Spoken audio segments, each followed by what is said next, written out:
부산 대연 3구역 4,400세대 아파트 공사 현장입니다. 공정률 17%로 공사가 한창 진행돼야 할 시기지만 다음 주부터 연말까지 공사는 중단됩니다. 지난해 8월 첫 섭을 뜬 중앙동 롯데타워도 사정은 마찬가지. 건물 골조 공사가 한창이지만 다음 주부터 공사가 중단됩니다.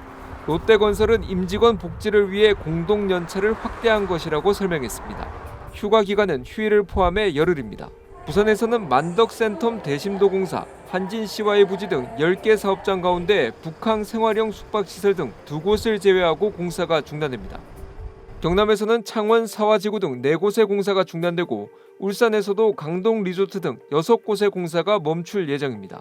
롯데 측은 연말 임직원 복지 차원의 조치라고 설명하지만 당장 협력업체들은 초비상입니다. 롯데 사업장의 부울경 협력업체만 줄잡아 100여 곳입니다. 하지만 일부 협력업체는 취재가 시작될 때까지도 공사 중단 소식을 모르고 있었습니다. 저희들 업체에서는 그런 소식 들은 게 없거든요. 아직까지. 밖이라도 있는 거 어차피 우리 다 나가야 되는 거거든요. 여기 있는 기능공들의 인력들은 사실 한 달에 뭐 20일이나 25일씩 이렇게 하는 그게 목적이거든요. 또 다른 업체도 장기간 공사를 중단하면 공사 흐름에 차질이 있을 수 있다며 이해할 수 없다고 말합니다. 수많은 협력업체가 있는데 그걸 일방적으로 그렇게 하면 안 되지. 롯데 직원보다는 현장에 어쨌든 협력업체 직원들도 있지만 전체 일하는 근로자들이 인원수가 적어도 몇십 배는 많을 건데. 롯데는 이번 작업 중단이 유동성 위기설과는 관련이 없다고 선을 긋고 있는 가운데 갑작스러운 작업 중단에 애꿎은 협력업체들만 피해를 보고 있습니다. KNN 김은웅입니다. 자, 세계에 화제가 되고 있는 소식, 다음 소식 짚어보겠습니다. 최근에 유동성 위기설에 불거진 롯데가 그룹의 핵심 자산인 월드타워를 은행권 담보로 내놓는 초강수를 뒀습니다. 회사채에 문제가 생긴 계열사 롯데케미칼의 신용도를 높이기 위해서 그룹이 직접 책임지고 나선 겁니다.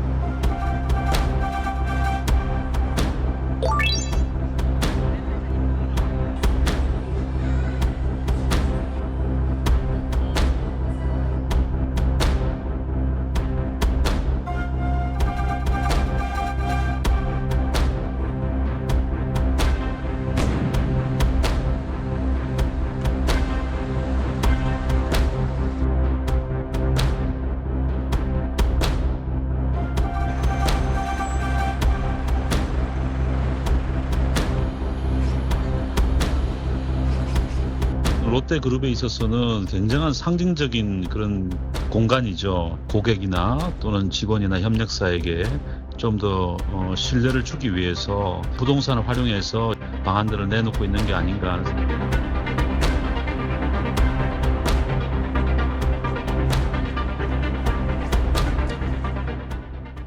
네, 자, 서울 송파의 이 롯데 월드타워. 정말 롯데그룹의 상징과도 같은 존재인데, 자, 이거를 담보로 내놓는다는 거 잘 생각하기 어려운 일이었을 것 같아요. 네, 롯데그룹이 초강수를 두고 있다 이렇게 말씀드릴 수가 있겠는데요. 이달 중순에 증권가를 중심으로 롯데그룹이 돈이 없다. 잘하면 정말 큰 위기에 빠질 수도 있다. 이런 정보지를 통해서 루머가 돌았습니다. 그 루머의 근거는 롯데그룹을 크게 봤을 때 롯데그룹의 주축은 두 가지인데요. 하나는 화학, 하나는 유통입니다. 그렇죠. 그런데 최근 들어서 경기 안 좋은데 유통이 잘 될 리가 없죠. 호텔과 쇼핑 쉽지 않고 사실상 그룹의 캐시카우 역할을 해왔던 롯데케미칼. 네. 여기서 중심을 잡아왔는데 이쪽이 요즘 어렵습니다. 최근 2개년 동안 영업 적자를 보고 있는 상황인데 이쪽이 또 한 가지 문제인 건 뭐냐면 케미칼이 보증을 서고 있는 롯데건설도 어렵다는 점입니다. 롯데건설의 최대 주주가 롯데케미칼이고 네. 그룹 전체의 현금을 담당해 왔는데 이 장남이 돈을 못 벌어오니까 전체적으로 다 어려운데 믿을 구석이 없다. 네. 그리고 케미칼의 경우에는 최근 10년 동안 회사채에 한 2조 원어치 발행을 해놨는데 채권자들 보기에는 이러다 우리 돈 떼이는 거 아니야 해서 만기 돌아오기 전에 우리 돈 빨리 갚아라. 이 독촉이 시작이 된 거죠. 이런 것들에 대한 그 위기에서 시작된 게 이번 롯데그룹의 유동성 위기설이고요. 이걸 혁파하기 위해서 롯데그룹이 내놓은 초강수가 롯데물산이 가지고 있는 롯데월드타워 이거 시가로 한 6조 원짜리 된다. 네. 이거 담보로 내놓고 은행 보증을 통해서 보증 강화할 테니까 롯데케미칼에 돈 빨리 갚으라고 하지 말아라. 이게 이번 사태의 전말입니다. 자, 그렇다면 이 롯데월드타워를 담보로 내놓으면서 롯데 사태는 완전히 다 해결됐다. 이렇게 볼 수 있는 겁니다. 이제 시작입니다. 롯데가 가지고 있는 의지를 일단 표명을 한 네. 거고요. 그 의지의 하나로서 조금 전에 단행된 롯데 인사에서 CEO 21명이 교체가 됐고 21명이나 바뀌었어요? 그렇습니다. CEO가요? 21명이 교체가 됐습니다. 얼마나 쇄신하겠다는 것인지 시장의 의지를 확실히 보여주는 거고 네. 롯데 3세도 이번에 부사장으로 승진을 했습니다. 전체적으로 구조조정도 한다는 계획도 함께 밝혔는데 여기서 끝이 아니라 이제 이 회사가 발행한 그동안에 10년 동안 발행한 회사채 가지고 있는 그 채권자들을 다 모아서 다음 달에 채권자들과 회의를 합니다.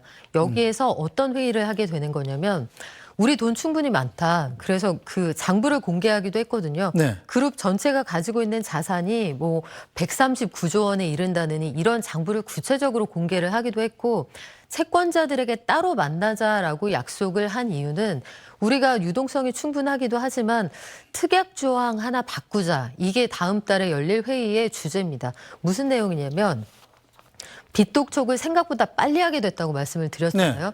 기한 이익 상실에 해당돼서 빚을 빨리 갚아야 한다라고 하는데 말이 어렵죠. 이디온가 뭐 이렇게 영어로도 부르더군요. 그렇습니다. 기한 이익 상실이라는 게 무슨 얘기냐면 우리가 당신들한테 꿔준 이 회사채 갚을 수 있다는 확신을 달라. 근데 그게 말로만은 안 되니까 최근 3개년의 영업이익이 전체 이자 비용의 5배는 되도록 돈 잘 벌다는 것을 장부로서 우리한테 확인시켜라. 증명해봐라. 그렇죠. 회사채를 발행하면서 돈 꿔준 사람들이 요구했던 조항이 그겁니다. 네. 특약이 그렇게 걸려 있는데 앞서 말씀드린 것처럼 롯데케미칼이 최근에 돈을 못 버니까 돈 못 벌면 당연히 영업이익이 줄어들 테고 그렇죠. 총 이자 비용 대비 영업이익이 지금 4.3배까지 내려와 있습니다. 그러면 특약이 어겼으니 네. 우리 예상했던 것보다 돈 빨리 받아가야겠다 이렇게 독촉할 수 있잖아요. 써준 돈 빨리 줘. 그런데 우리 월드타워 있다. 네. 이거 담보로 제공할 수 있고 우리 돈 많으니까 이거 만기까지 그냥 정상적으로 꿔 쓸 수 있게 해달라.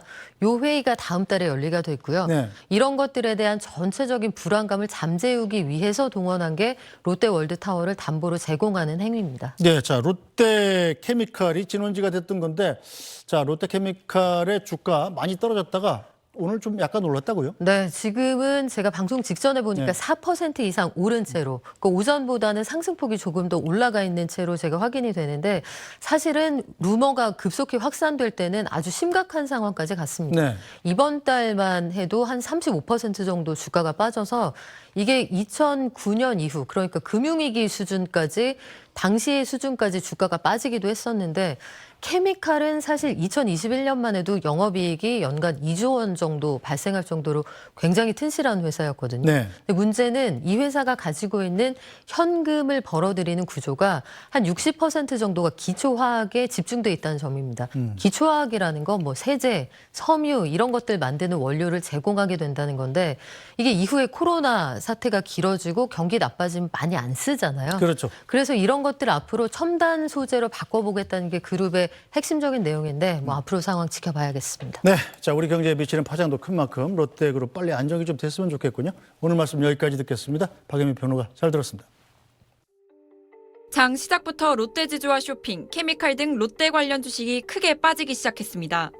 롯데를 둘러싼 특별한 재료가 없었기 때문에 주말 사이 온라인을 통해 급격히 확산한 롯데그룹의 유동성 위기 루머 여파로 해석됐습니다. 롯데 측은 해명 공시를 통해 사실 무근임을 알렸지만 낙폭을 줄이지 못했습니다. 롯데지주와 롯데쇼핑이 6.6% 하락했고 롯데케미칼은 10% 넘게 폭락했습니다. 지금 시장이 워낙 거래가 없지 않습니까? 그러니까 실제 뭐 조금만 팔자만 나와도 좀 과민하게 반응하는 거 아닌가 싶습니다. 루머에도 낙폭이 과했던 건 화학과 유통이라는 그룹 핵심 사업 부진이 장기화하며 우려가 커지고 있기 때문입니다. 연간 1조 원이 넘는 이익을 냈던 롯데케미칼은 중국의 저가 공세로 수익성이 떨어진 상황에서 PF 부실에 빠진 롯데건설에 대한 자금 지원과 2조 원 넘게 들인 일진 머티리얼 인수가 차입금 부담을 키우면서 지난해에만 4,730억에 달하는 적자를 냈습니다. 야심차게 내놓은 이커머스 롯데온은 지속된 적자로 구조조정에 들어갔고 롯데면세점도 4분기 연속 영업 손실을 기록했습니다. 일단 롯데 측은 루머 유포자에 대해 법적 조치를 검토하겠다고 밝혔는데 결국 근본적인 불안을 달래려면 속도감 있는 사업 구조 재편을 통해 경쟁력을 회복하는 모습을 보여줘야 한다는 지적입니다. 롯데는 이제 돈을 버는 사업이 별로 없습니다. 유통 부분에서도 좀 시대에 맞게끔 프리미엄 전략이라든지 좀 차별화된 마케팅 전략이라든지 이런 것들이 필요하고요. 화학의 경우 고부가 가치 제품 위주로의 전환, 유통은 쇼핑몰에 대한 투자 확대가 실질적인 성과를 낼지가 관건입니다. SBS 박예린입니다.